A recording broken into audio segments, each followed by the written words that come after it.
So today I'm asking, if you could ask God one question, what would you ask him?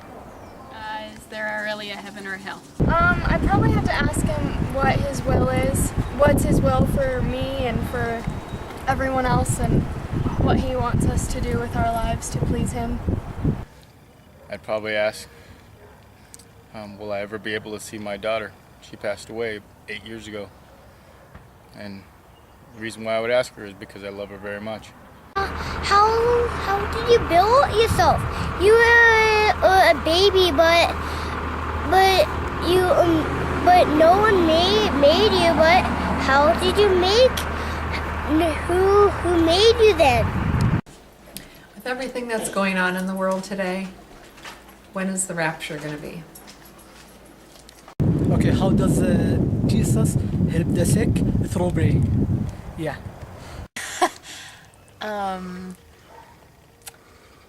I don't know that I would be able to ask him anything. I think that I'd be in awe of his presence.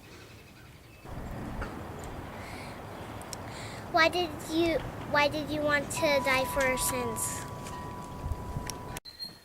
What makes the cut to get into heaven?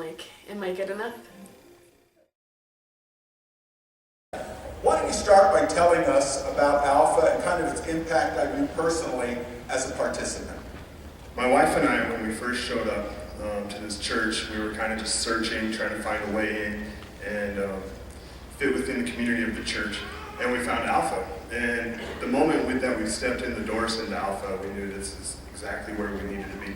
It helped us kind of refine our faith in God. We heard questions and doubts from people just like me and just like everybody in this room. And we discussed it after we watched the video. It was awesome, it just left me hungry.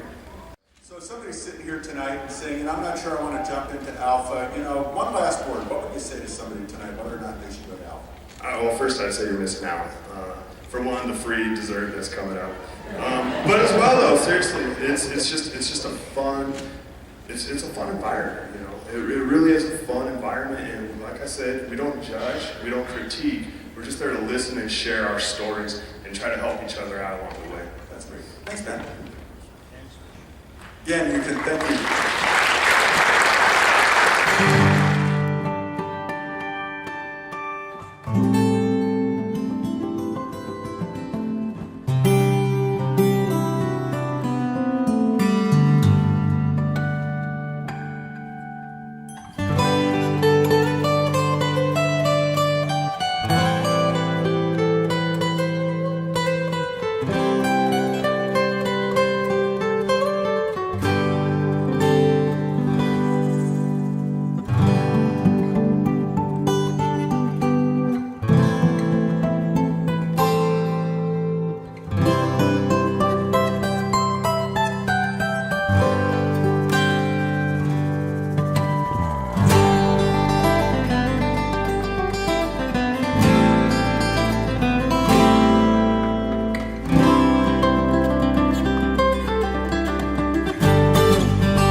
we go ahead and watch a video. And Nicky Gumbel is the presenter, and he's actually the founder of Alpha.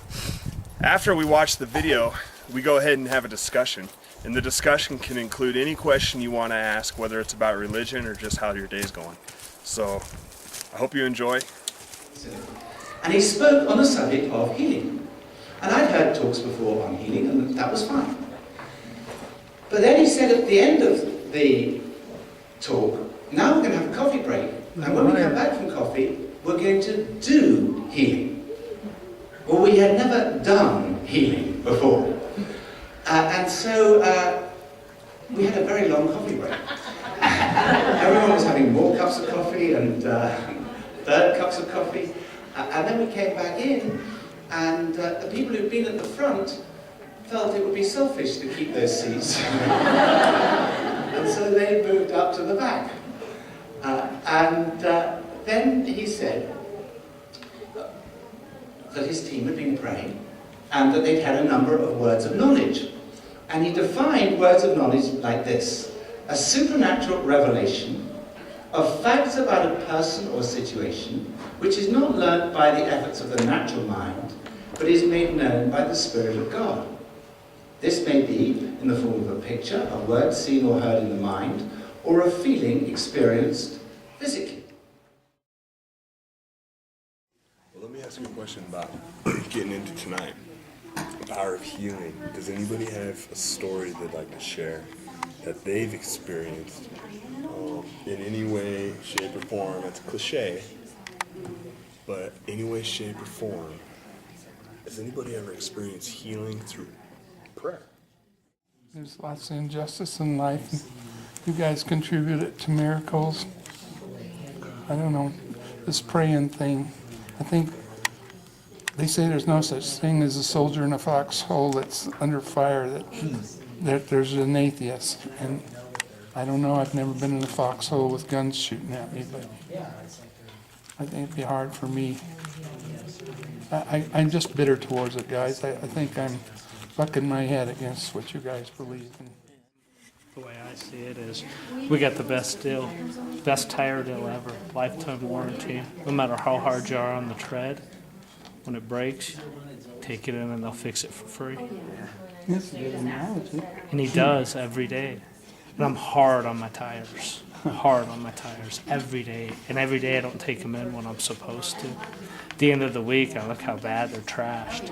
I look at how much I didn't take in and could have had it fixed a little earlier. And if I would have gone in sooner, I could have had more done. But I get the same amount done whether I take it in now or a week from now. And it's just an amazing warranty. I see a lot of hypocrisy too. I see a lot of people use Christianity as a way to do whatever they want to do, and at the end of the day, they just throw up their hands and say, "God, forgive me for what I've done, and you know, let's start over tomorrow." And they just continue that cycle, and they just cop out with that, you know. And you know, that's something that I struggle with, you know, as far as the ministry goes, you know, as far as an organized area rather than a personal relationship with God. I mean, I want examples. I want this guy to show me he's got love, and I don't see it. I don't see it. It's great that you guys have that. Like I say, when I was a kid and I believed in Santa Claus, man, Christmas was a hell of a lot of fun. But then all of a sudden, there was no Santa Claus, damn it.